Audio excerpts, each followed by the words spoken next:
Parte 3. La realidad de Dios. Capítulo 8. Dios y lo sagrado. 1. Lo sagrado. Si la religión tuviera una esencia, deberíamos decir que esa esencia radica en el comportamiento y las reacciones del ser humano ante lo que percibe como sagrado. La religión es el sentido del hombre y de la mujer para lo sagrado. Se trata, por tanto, de una noción abarcante que interesa a diversos campos del saber, y que resulta central a la filosofía de la religión. No existe un concepto unánime de lo sagrado, pero podemos establecer como punto de partida razonable y capaz de aglutinar un amplio consenso de opiniones que lo sagrado es una cualidad de poder misterioso que reside en determinados objetos de experiencia humana. Lo sagrado es una realidad distinta del hombre, pero guarda una honda relación con el uno, C.F.R. P.L. Berger, para una teoría sociológica de la religión, Barcelona 1971, pp. 47s. Incluye al hombre y a la vez lo desborda. Lo sagrado es una categoría abarcante que ha recibido nombres diversos. Equivalen de hecho a lo sagrado, lo santo, lo nominoso, lo radicalmente otro, lo trascendente, lo puro, lo colocado aparte, lo divino. Es algo original y no derivativo. Se distingue de lo noético, lo ético y lo estético. Entre lo sagrado y todo lo demás existe una frontera, dado que el mundo no es, en este sentido, un todo homogéneo.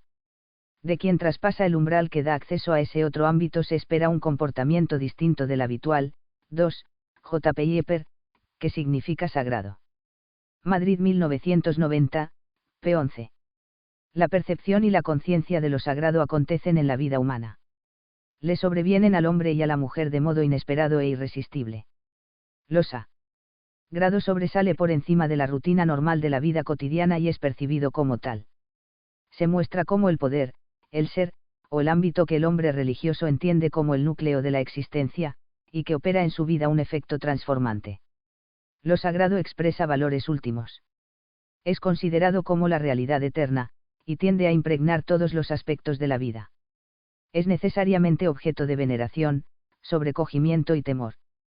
Representa el límite del esfuerzo humano, en el sentido de que el hombre no puede entrar más allá por sus propias fuerzas.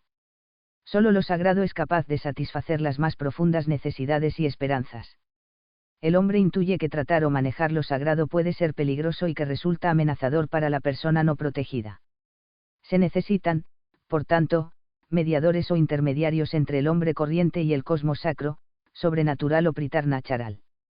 Lo contrario a lo sagrado es lo profano, es decir, aquello que carece de un estatus sacro. Son profanos los fenómenos que no sobresalen de lo normal. Esta dicotomización de la realidad en esfera sagrada y profana, relacionadas sin embargo entre sí, es algo intrínseco de la empresa religiosa. 3. P.L. Berger, para una teoría sociológica de la religión, CIAT. p. 48. Pero lo sagrado se manifiesta por lo general en formas y cauces profanos, como un animal, una piedra, una persona, acciones humanas, imágenes, elementos naturales, rituales, mitos. Lo incondicionado se expresa en lo condicionado. Lo sagrado se opone al caos. El cosmos sagrado emerge del caos y se enfrenta a este. Es una oposición que toma forma literaria en mitos cosmogónicos. El hecho de tener favorable a ese cosmos sacro es la mejor protección y defensa contra las fuerzas amenazadoras del caos. Romano Guardini ha relacionado lo sagrado con el silencio y la distancia. Lo sagrado deja en silencio a quien lo percibe. Con lo sagrado nos referimos a aquello ante lo cual, en personas sensibles, responde el sentimiento de deber inclinarse de un modo como no podrían hacerlo ante algo que fuera solamente terrenal. Es algo misterioso y, sin embargo, concreto, es algo extraño y, sin embargo, hondamente familiar e incluso fascinante. También se le ha llamado lo otro frente a todo lo conocido, o lo no terrenal, o, en fin, lo nominoso, lo divino. 4. Religión y revelación, Madrid 1964, pp. 31-32. Fue a principios del siglo XX cuando el término sagrado se hizo dominante en el estudio de la religión y de las religiones. N. Soderblom lo considera en 1913 la noción central de la religión. 5. CFR. Du vivant dans l'histoire, París 1937. R. Otto habla de lo santo o lo luminoso como una realidad a priori en la mente creyente. 6. Lo santo, Madrid 1925. Lo sagrado en sí mismo trasciende la aprehensión fenoménica de lo sagrado en símbolos o rituales. Max Scheler piensa que lo sagrado no se percibe a través de un modo de conciencia diferente a otros modos, pero no es el simple resultado de condicionamientos sociales y psicológicos. 7, CFR. De lo eterno en el hombre, Madrid 1940. Una captación propia y peculiar de lo sagrado se puede detectar en poetas que no representan necesariamente una idea personal de Dios. Un ejemplo típico es Goethe, que contempla el infinito en una visión transfigurada del mundo. Es el cántico de la humanidad que nunca ha enmudecido, y que es propio de quien se siente más inclinado al estupor y al elogio que a la censura. ¿Es lo sagrado una categoría universal? Algunos dudan de su utilidad para interpretar la religión china, partes de la religión hindú, y el esfuerzo cuasi religioso para alcanzar altos niveles de conciencia en el yoga, el zen, y algunas formas de taoísmo. Pero en realidad los comportamientos y la visión del mundo que implican estas disciplinas de la mente apuntan a una esfera distinta de la existencia humana común. 2. El misterio. Misterio es la objetivación de lo sagrado. Es el término de la experiencia religiosa. Se designa con este término lo trascendente, algo que se diferencia absolutamente de todo lo demás que el ser humano pueda experimentar en el mundo. El misterio lleva como incorporados necesariamente a su concepto la idea de estupor, asombro y sobrecogimiento. El concepto de misterio, escribe Rudolf Otto, está ligado con tal fuerza a su predicado sintético de tremendo, que apenas puede nombrarse a uno sin que el otro resuene sintónicamente. 8. Lo santo, CAT. P. 40. El misterio desborda completamente las ideas de problema y de enigma. Gabriel Marcel considera que un problema es extrínseco a la existencia de la persona, mientras que un misterio es algo en lo que yo mismo estoy comprometido, y que, por consiguiente, no es pensable sino como una esfera en la cual la distinción entre lo en mí y lo que hay delante de mí pierde su significación. 9. Etreta à Beauvoir, París 1935, p. 169. Tratar los misterios como simples problemas supone degradarlos.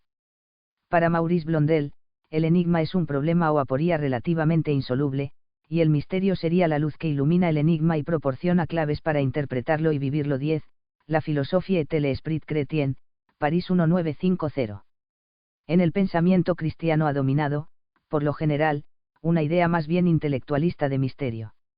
El misterio ha sido definido como aquella verdad que supera las capacidades ordinarias o naturales de la razón humana, y solamente puede ser conocido por revelación divina. Esta noción se ha ampliado en la teología de la segunda mitad del siglo XX. El misterio no solo se conoce, sino que se vive, se celebra, y apela a los sentimientos y emociones del hombre y de la mujer. El misterio es una verdad que acontece en la historia humana, y mantiene una relación directa con los hechos divinos irrepetibles que componen la historia de la salvación. Misterios son la creación, la revelación histórica a través del pueblo de Israel, la encarnación del Verbo, la resurrección de Jesús, la Iglesia y la Eucaristía, que es coextensiva con la entera historia salutis. 3. La trascendencia. En la visión religiosa de la realidad, todos los fenómenos apuntan hacia aquello que los trasciende por completo, y esta realidad trascendente incide activamente sobre cada uno de los puntos de la esfera empírica de la existencia humana. 11. P. L. Berger, Rumor de Ángeles, Barcelona 1975, pp. 167-168. A pesar de que en muchos ámbitos de la cultura y la sociedad contemporáneas, la trascendencia, o lo sobrenatural, ha sido reducida a un rumor de ángeles, lo cierto es que la cuestión de la trascendencia es el corazón de la filosofía de la religión, o de la teología filosófica, si se prefiere. 12. CFR J. F. Aulconer, Thinking Transcendence, en Transcendence in Philosophy and Religion, Bloomington 2003, p. 1. Trascendencia es un concepto religioso, del que se ocupa también la filosofía. Se opone en principio a inmanencia y al modo de existencia fenoménica que es empíricamente perceptible. La trascendencia es negada por Kant como categoría del ser que pueda ser objeto de verdadero conocimiento. En esta visión de las cosas, todas las cuestiones relativas a la trascendencia son colocadas fuera del pensamiento objetivo. El término trascendental se aplica desde entonces frecuentemente en filosofía con un sentido epistemológico, y se refiere al análisis de las condiciones en que es posible el conocimiento. Pero, en su sentido normal, trascendencia connota la realidad que se encuentra cualitativa y radicalmente por encima del mundo creado visible. Es una noción teológica y también metafísica, que indica alteridad absoluta. Sus raíces están en el pensamiento griego. Sócrates habla de los valores perennes e inmutables como parte de un mundo trascendente, distinto a las movables y relativas opiniones humanas. La trascendencia se dice por Platón del mundo inteligible de las ideas respecto al mundo fenoménico. La noción se perfila gradualmente en los autores cristianos de los primeros siglos, y llega a hacerse precisa con Atanasio de Alejandría, 296 a 373. Atanasio habla del logos divino como trascendente, y que se halla, como Dios que es, fuera del mundo. La demarcación ontológica fundamental es aquí la diferencia entre creador y criatura, no la que media entre lo visible y lo invisible. Tomás de Aquino usa la expresión, causa principal, o, causa primera, para referirse a la causa trascendental, que se distingue de la causa predicamental, instrumental, o segunda. En la cuestión de veritate, habla de, transcendentium ordo, 13, de veritate, 21, 3. Los trascendentales, 1, verdadero, bueno, son propiedades del ser en cuanto ser y se aplican también a Dios. Conscientes de que la idea de trascendencia forma parte del vocabulario teológico y religioso, diversos autores modernos la usan, sin embargo, en filosofía. Emmanuel Levinas aborda explícitamente la cuestión de la trascendencia, y si bien no quiere confundir fe y filosofía, no duda en hablar de Dios trascendente. Hablar filosóficamente de trascendencia es para Levinas configurar lo que se dice con una comprensión de raíces religiosas, aunque el discurso en cuestión no sea religioso. 14, CFR. De Duke Inta LID, París 1986, Totalité et Infamy, de Hage 1961. Paul Ricoeur piensa que la filosofía no puede decidir si los signos de la religión apuntan a un ser trascendente, pero esto no significa que no pueda llevarse a cabo un análisis filosófico de fenómenos religiosos. 15, CFR. Phenomenologie et Theologie, París 1991, pp 15-39. Paul Moyaert, Luba, argumenta que la trascendencia no se refiere única ni necesariamente a algo que se encuentra fuera del mundo. Para expresar su pensamiento analiza la discusión eucarística en el Concilio de Trento y usa su análisis para avanzar en la comprensión y decisión conciliares acerca de la transubstanciación. Moyaert piensa que a pesar de su trascendencia, Dios se halla realmente presente en los actos sacramentales realizados en su nombre. 16, CFR. The Sense of Symbols as the Core of Religion, en Transcendence in Philosophy and Religion, CIAT, p. 56. Estos puntos de vista plantean la cuestión de cómo podemos hablar de la iltiridad de la trascendencia y afirmar a la vez que entra dentro de nuestras experiencias. Emmanuel Levinas y Jean-Luc Marion hablan de que nosotros no nos apoderamos de la trascendencia, sino que ésta se apodera de nosotros y nos envuelve. 17, JL. M. Arion, Phenomenologie et Theologie, París 1991, pp 79-127. El sociólogo Peter Berger habla de trascendencia en un sentido ambiguo y simbólico. Lo hace especialmente a propósito de la ciudad de Nueva York, en la que discierne un signo de trascendencia. Contrariamente a las posturas que ven solo en la gran ciudad norteamericana una gigantesca aglomeración de males sociales, tales como el crimen, la pobreza, el odio racial, la contaminación y un gobierno municipal corrompido, Berger se aplica a ver, por encima de hechos concretos, la gracia o el poder de lo alto que pueden ser encontrados en la realidad empírica de nuestras vidas. Hablar de un signo de trascendencia es hacer una afirmación respecto a la presencia de un poder redentor en este mundo. 18, New York 1976, un signe de transcendence, commentary, February 1977. Berger ve la trascendencia simbólica de Nueva York en la gran cantidad de pueblos que habitan su espacio urbano, en su universalismo, la realidad de libertad que sugiere y realiza, la esperanza de desarrollar las posibilidades que la vida ofrece, la magia que impregna el lugar. Es una trascendencia que ayuda al hombre a ser más humano. Pero esta trascendencia resulta demasiado inmanente. Sin negar los méritos y la elocuencia del análisis de Berger, así como la verdad que contienen sus afirmaciones, hace falta afirmar que la noción de trascendencia se refiere en primer lugar a una realidad que no habita nuestro mundo, aunque puede incidir y hacerse presente en él de muchas maneras. Da la impresión de que para Berger lo evidente y claro es el signo, mientras que la realidad trascendente que debe explicarlo resulta vaga y dudosa. El signo parece agotarse en sí mismo. 4. Dios como nombre del misterio. El término Dios, denominado, ter como monosílabo, 19, G.S. Teiner, Errata, Madrid 1998, p. 88, no ha visto agotado su poder semántico a pesar del enorme desgaste sufrido a manos de la filosofía, la cultura y a veces el mismo pensamiento teológico. Sigue conteniendo una singular fuerza de evocación de lo que supera el ser humano por todas partes. Se ha demostrado palabra irreemplazable en el campo del pensamiento, como lugar lingüístico y metafísico donde se dan cita e interpenetran lo filosófico y lo religioso. Podemos decir que Dios es, en las preguntas que el término mismo plantea a la mente humana, el nombre resumido del misterio eterno, que visita continuamente la condición humana y se impone necesariamente a la reflexión y a los sentimientos. La filosofía de la religión toma nota inevitablemente de las nociones dominantes de Dios y del ser divino. Se debe ocupar especialmente de la idea de Dios decantada de modo gradual en lo que se llama teísmo clásico, como concepción dominante de lo divino en el mundo intelectual y religioso de Occidente.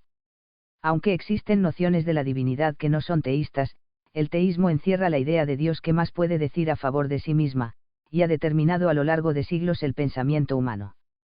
Cabe definir el teísmo como la creencia en un Dios único, creador del mundo, revestido de infinitud y absoluta perfección, dotado de personalidad y de trascendencia respecto a todo cuanto existe. El teísmo se origina en la Biblia y en la filosofía griega, y adquiere forma conceptual en los intentos de presentar la revelación escriturística con ayuda de categorías filosóficas. Esta presentación de Dios y de lo divino fue desarrollada por los apologistas cristianos de los siglos II y III, con el precedente de Filón el judío. Continuó en los padres anteriores y posteriores al Concilio de Nicea, 325, y a través de los escritos de Agustín de Hipona, 354 a 430, alcanzó su clímax con Tomás de Aquino, 1225 a 1274. Fue, en efecto, Tomás de Aquino quien dio forma autoritativa y clásica a todo un largo proceso de reflexión teológica y metafísica. La Suma de Teología es la fuente principal para conocer el teísmo. Este puede ser denominado cristiano, porque surge dentro del marco de la interpretación común de la revelación bíblica, y porque resulta muy difícil encontrar paralelos a la idea cristiana de un Dios que crea el mundo a partir de la nada. Tanto los filósofos creyentes como los no creyentes han hablado casi siempre del teísmo en alguna de sus formulaciones cristianas. Los defensores del teísmo piensan que este es preferible a cualquier concepción no teísta de Dios por motivos de razón, revelación y experiencia. Puede afirmarse hipotéticamente que si Dios existe, la visión teísta es intrínsecamente más racional, o razonable, que cualquier otra. Si la creencia cristiana en una revelación histórica concreta es válida, tal revelación puede ser considerada del todo congruente con la noción teísta, y si la experiencia religiosa es realmente cognoscitiva, se interpreta más satisfactoriamente en términos teístas que en otros términos. El teísmo defiende en primer lugar la unidad de Dios. El monoteísmo surgió gradualmente en la religión de Israel y a partir de entonces se ha dado por supuesto en la tradición religiosa de Occidente. Las creencias teístas pueden ser justificadas a partir de la revelación judeocristiana, la experiencia religiosa o la razón humana. Los judíos afirmaban la existencia y el poder de Dios no por motivos abstractos y estrictamente racionales, sino porque estaban empíricamente seguros de que Dios se les había revelado históricamente a través de acciones poderosas y salvadoras. Era fácil concluir a partir de estas experiencias que si Dios había de ser objeto de devoción absoluta, debía poseer una existencia y un ser absolutos, lo cual descartaba la existencia de muchos dioses. Los filósofos teístas han tratado, además, de demostrar la unicidad divina mediante los argumentos de que Dios es simple y de perfección ilimitada. Otros han acudido también a la unidad y orden del mundo.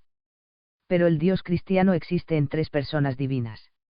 Esta creencia no procede de especulaciones filosóficas, como ocurre, por ejemplo, con la tríada neoplatónica, 1, inteligencia, alma. Supone una vía media entre triteísmo, hay tres dioses, y modalismo, las personas son simples aspectos de una unidad indiferenciada. Los padres de la Iglesia son conscientes de que su fórmula de que existe una sola sustancia en tres personas, resulta incomprehensable a la razón humana. El teísmo comprende necesariamente la idea de Dios como creador del mundo a partir de la nada, lo cual le distingue radicalmente de las visiones no teístas de Dios. El Dios del teísmo es trascendente, es decir, es sustancialmente distinto del mundo, y no necesita del mundo para existir. El hecho de ser creador del mundo nada añade ni sustrae a la perfección de su ser. El mundo no es en ningún sentido parte de Dios. La noción teísta de Dios incluye la idea complementaria de la inmanencia divina en el mundo creado.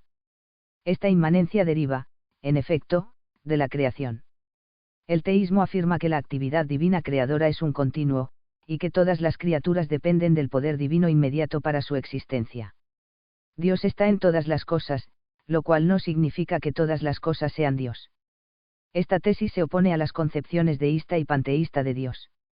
Dios creador se ocupa del mundo creado, y no imparte nada de su sustancia a las criaturas. Su modo de inmanencia no es espacial. En función de las cualidades espirituales que se atribuyen a Dios, puede decirse que debe ser una realidad personal. Dios expresa en una forma infinita las características personales que los seres humanos expresan de modo finito. Dios sería el arquetipo y el modelo más puro y acabado de personalidad. 5 concepciones no teístas de la divinidad. Así como apenas existen variantes o alternativas plenas y coherentes de naturaleza teísta a la concepción que hemos descrito, pueden ser diversas las ideas no teístas de la divinidad que se encuentran en determinados sistemas de pensamiento o en las religiones de la Tierra. No tiene mucho sentido ni utilidad construir una tipología de posibles concepciones no teístas de lo divino. Lo más razonable es presentar algunas instancias representativas de modos no teístas de comprenderlo. Ajenas a la noción teísta de Dios son las ideas filosóficas de un Dios finito. Se encuentran principalmente en el pensamiento griego, representado sobre todo por Platón, Diálogo Taimeo, y Aristóteles, Metafísica. El Dios de Platón, Cfr capítulo 2, interpretaciones no formalmente religiosas del mundo, carece de personalidad, y el gran filósofo se resiste a identificarlo con la idea del bien, que es para él la categoría máxima de la realidad. Aristóteles habla de Dios como el primero de los motores celestiales no movidos. Este Dios no es creador del mundo, que existe de modo independiente. Un Dios finito es considerado en estos sistemas como el más alto e integrador elemento dentro de una construcción de ser y de pensamiento. Para percibirlo no se requieren grandes tensiones ni esfuerzos racionales, y tampoco hace falta un acto de fe. Apoyado en un poderoso impulso especulativo, el filósofo Plotino, 205-1270, ha propuesto una idea no teísta de Dios, que supone una síntesis de nociones fundamentales de lo divino, presentes en diversos sistemas de la filosofía antigua. Plotino concibe a Dios como consistente en 3 hipóstasis, que son el uno, la inteligencia y el alma.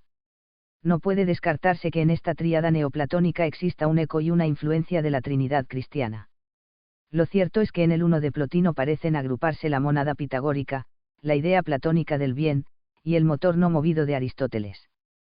Pero el uno permanece siempre impersonal y ajeno a la suerte de la humanidad.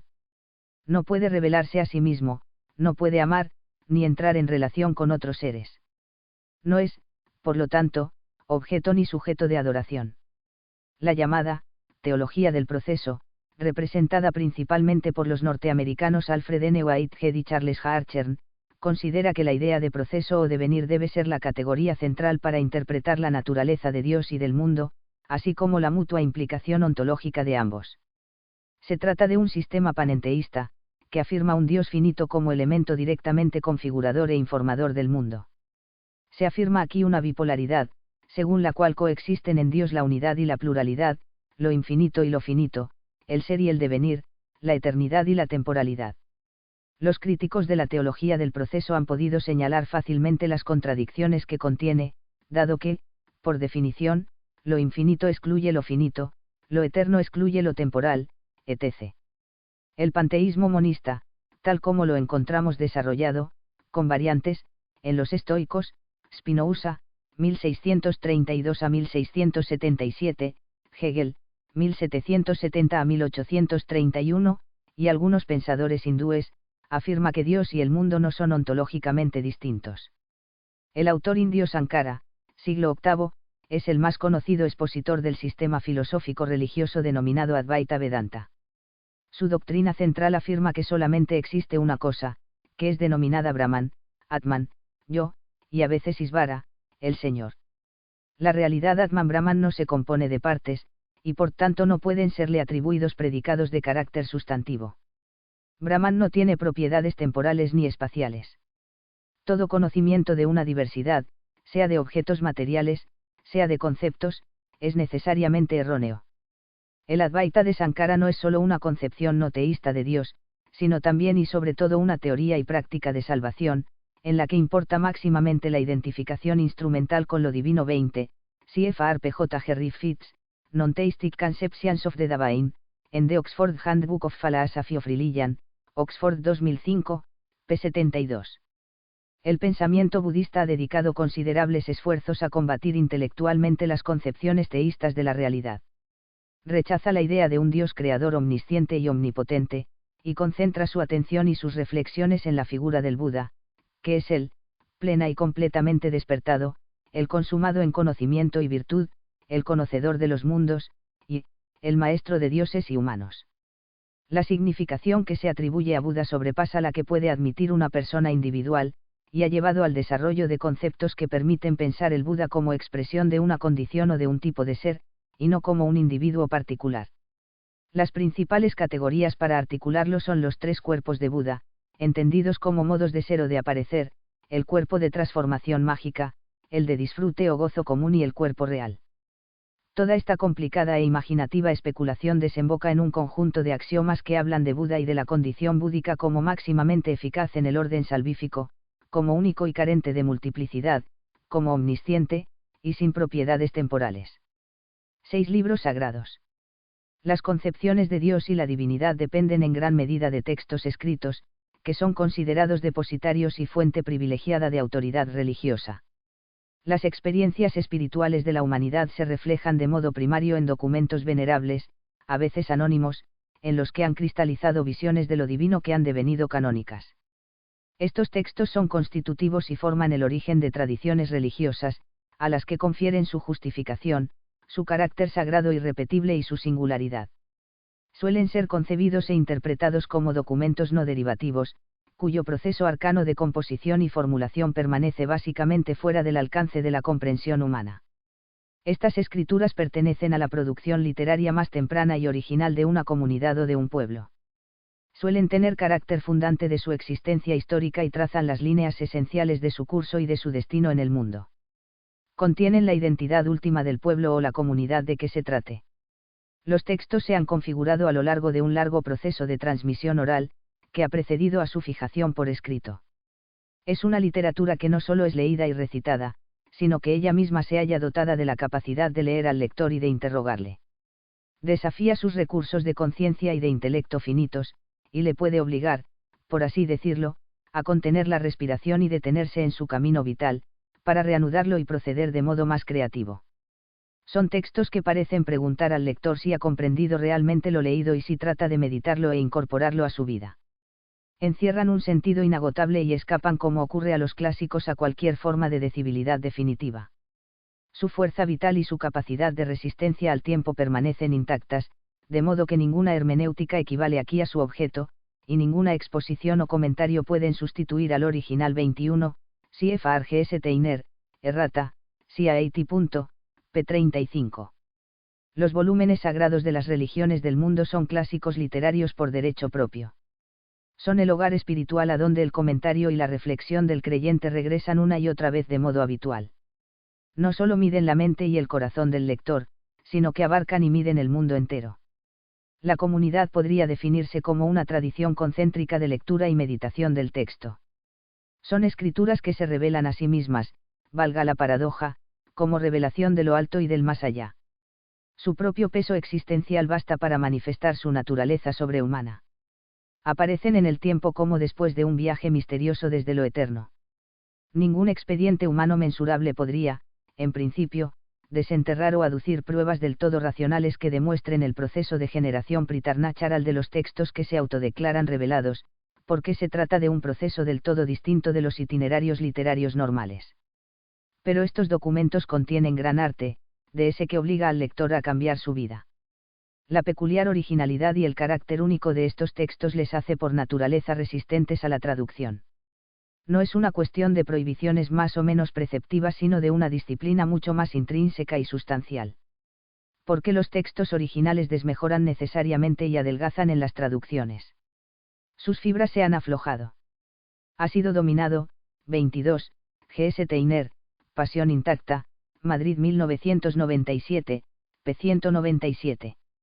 En el rechazo de la traducción de las escrituras litúrgicas y proféticas no hay una simple superstición, sino la conciencia de que se produce cierto hurto de identidad, y se contamina la eficacia luminosa del texto primario y puro. 23, CFR. Ibid. P. 206. La traducción perfecta no existe en estos casos. Una tensión íntima es connatural a estos textos sagrados. Deriva del hecho de que las personas cuyo discurso los ha originado no han escrito nada, ni han dejado ellos mismos documentos directos y fehacientes de su predicación. Es como si el ministerio de estos hombres implicase ya en sí mismo una crítica de la escritura y una desconfianza hacia textos que, al formularse, se cierran sobre sí mismos y convierten inevitablemente lo infinito en finito. La voz viva y directa sería la casa del espíritu, mientras que la letra escrita entra fácilmente en lo meramente preceptivo y en lo convencional. Los documentos sacros más conocidos son textos habitados por una incorpórea presencia divina y una dimensión no empírica de la realidad. Alumbran y sacan a la luz los aspectos no triviales de la existencia humana. Situamos entre ellos a los Vedas, el canon pali budista, la Biblia judeocristiana, y el Corán. Aunque el término canon se aplica por vez primera a la Biblia, cabe usarlo también con cierta propiedad de las escrituras sagradas que recogen, de modo arquetípico, enseñanzas y ritos que son la medida y la raíz de una tradición religiosa. La cuestión erudita de la composición de los libros védicos resultaría incomprensible a una mente hindú. Los Vedas son para la autocomprensión de la religión que encarnan algo así como la destilación de la realidad misma, tal como viene mediada y articulada por el vidente. En ese mundo sapiencial y cultural se confunden lo divino y lo humano, lo profano y lo religioso. El texto sánscrito se presenta en sí mismo y por sí mismo como lo máximo y finalmente significativo. En el marco de una concepción no teísta de la divinidad, los vocablos del texto védico son considerados como eternos y sin autor. Representan un aspecto que sostiene y explica el universo, que no podría seguir existiendo sin ellos, como tampoco podría existir el pensamiento humano coherente. La puesta en práctica de los mandatos védicos resulta necesaria para mantener el orden del mundo. En realidad no se trata de vocablos escritos ni de una grafía hecha sobre papel y hojas de palmera. Los autores de la escuela Mimamsa conocen el deseo de muchos correligionarios de fundar la autoridad de los Vedas en su autoría por un ser omnisciente, que convertiría los libros en obra divina y la acercaría a una visión judía o cristiana. Pero han rechazado esta postura siempre y de modo decidido. Piensan que la idea de un autor omnisciente resulta incoherente dentro de su visión de conjunto. Los escritos que componen el canon pali budista contienen principalmente un mensaje ético, que supone una interiorización de los Vedas. No se hallan exentos de resonancias cósmicas, porque la rueda del destino que Buda pone en movimiento afecta al entero universo e involucra a dioses, hombres y animales. Los elementos mitológicos que se han deslizado en los textos no borran en ningún momento su fuerte carácter racional, dado que el espíritu humano curvado sobre sí mismo es la fuente primera y última. Buda enseña el Dhamma, término pali para dharma, de manera infalible y con absoluta autoridad. Dhamma equivale en realidad a la ley eterna que impregna el universo y lo mantiene en el ser. El destino humano es parte de esa ley. La enseñanza budista oscila en ocasiones entre la afirmación de la ultimidad y carácter definitivo de la doctrina de Buda y cierto espacio que parece concederse a la percepción individual de las cosas. Se detecta una dialéctica entre autoridad y juicio personal, entre fe y experiencia. La iluminación y el despertar del Buda son el fundamento de la naturaleza última y perenne de todo lo que enseña. Inscritos en la memoria del discípulo, los textos canónicos del Tipitaka, escrituras budistas, son garantía de que un día se manifestará en él la condición búdica, y conseguida finalmente la iluminación nirvánica, se extinguirá como el Buda para no volver a nacer. El régimen y significado de las escrituras judeocristianas no son los mismos en la religión judía y en la cristiana. El Antiguo Testamento forma parte del patrimonio textual y espiritual de ambas religiones. Pero el judaísmo es una religión del libro en medida mucho mayor que lo es el cristianismo. La importancia del libro por excelencia crece gradualmente en la historia del pueblo judío y adquiere niveles insuperables en la situación forzada por el exilio. La condición judía se caracteriza cada vez más por la textualidad. El mandamiento supremo del judaísmo estaría formulado por Josué cuando dice: el libro de la ley nunca se apartará de tu boca, sino que lo meditarás de día y de noche. 24, Yas 1, 8. El Antiguo Testamento narra una historia divino-humana, que forma los comienzos de lo que ha venido a llamarse historia de salvación. Dios creador salva, y el hombre y la mujer son salvados. Predomina lo narrativo, a lo que se subordina todo lo demás, es decir, lo legal, lo sapiencial y lo poético. El texto habla de los grandes hechos divinos con los que Dios jalona y puntúa la historia de los hombres. Estos hechos bíblicos son la creación del mundo y la automanifestación de Dios con acciones poderosas a favor del pueblo elegido. Son hechos sorprendentes e inimaginables por el ser humano antes de que Dios los haya realizado. Sencillez, grandiosidad y belleza se unen estrechamente en el relato. Resulta fácil, en efecto, maravillarse de la elegancia de la historia de la creación en el inicio del Génesis, o de la historia de Josué, vendido por sus hermanos, o de la figura y obras de Moisés, conductor del pueblo de Israel desde la servidumbre egipcia a la tierra prometida. Libro eterno, la Biblia tiene, sin embargo, junto a Dios, unos autores humanos. Cada libro es todo de Dios y todo de un escritor inspirado, que ha vertido en su obra su personalidad literaria, su trabajo y su celo religioso. El Nuevo Testamento continúa y culmina, sin interrupciones ni hiatos, la historia de la salvación comenzada en el Antiguo. Los hechos divinos siguen irrumpiendo formidables en la historia humana. A los dos primeros, creación y revelación iniciada, se suman ahora la encarnación del Verbo, la resurrección de Jesús de Nazaret, la Iglesia y la Eucaristía. Todo es revelación que llega a su fin, de modo que el plan divino ha tocado puerto. La figura decisiva es Jesús, Salvador del mundo. El cristianismo no es en realidad una religión del libro, porque Jesús trasciende a la Biblia y es referencia última de todo lo cristiano. El Corán, recitación, es el conjunto de revelaciones recibidas gradualmente por Mahoma, el mensajero de Dios, oídas en su mente, y repetidas a los demás en cumplimiento del mandato divino. El Corán contiene la palabra de Dios, y es el mismo palabra de Dios, pero lo es de modo muy diferente de la palabra divina que actúa y se recoge en la Biblia. El Corán que escucha Mahoma se dice en lengua árabe y el mensajero no necesita llevar a cabo actividad alguna de traducción. Dios habla y se comunica literalmente en árabe. El Corán no tiene entonces autor humano. Está en el cielo desde toda la eternidad y ha sido pronunciado directamente por Alá. Puede y debe hablarse de él como de un libro trascendente y eterno. Esta afirmación es mucho más que una opinión teológica, y forma parte de la ortodoxia musulmana. Ha producido controversias históricas y desatado intensas emociones. El Corán no debe compararse a la Biblia en su importancia religiosa para los musulmanes. Debe compararse a Jesucristo. Jesucristo y Corán encierran el mismo significado respectivo en el cristianismo y en el Islam. 1. C.F.R. P. L. Berger, para una teoría sociológica de la religión, Barcelona 1971, pp 47s. 2. J. Peyper, que significa sagrado. Madrid 1990, p. 11. 3. P. L. Berger, para una teoría sociológica de la religión, CIAT. p. 48. 4. Religión y revelación, Madrid 1964, pp 31 a 32. 5. CFR. Du vivant dans l'histoire, París 1937. 6. Lo Santo, Madrid 1925. 7. CFR. De lo eterno en el hombre, Madrid 1940. 8. Lo Santo, CIAT. p. 40. 9. Etre à voir, París 1935, p. 169. 10. La filosofía et l'esprit chrétien, París 1950. 11. P. L. Berger, Rumor de Ángeles, Barcelona 1975, pp 167 a 168. 12. CFR J. F. Aulconer, Thinking Transcendence, en Transcendence in Philosophy and Religion, Bloomington 2003, p. 1. 13. De Veritate, 21, 3. 14. CFR.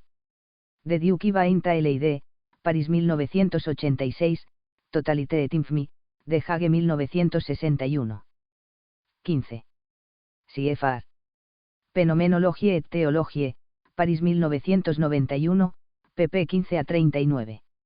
16. CFR. The Sense of Symbols as the Core of Religion, en Transcendence in Philosophy and Religion, CAT, p. 56. 17. J.L. M. Arion, Phenomenologie et Theologie, París 1991, pp 79 a 127. 18. New York 1976, Un signe de Transcendence, Commentary, February 1977. 19. G. S. Teiner, Errata, Madrid 1998, p. 88. 20. CFR PJ Gerry Fitz, Non-Theistic Conceptions of the Divine, en The Oxford Handbook of Philosophy of Religion, Oxford 2005, p. 72. 21. CFR GS Teiner, Errata, CAT. p. 35. 22. G. S. Teiner, Pasión Intacta, Madrid 1997, p. 197. 23. CFR. Ibid. p. 206. 24. Yas 1, 8.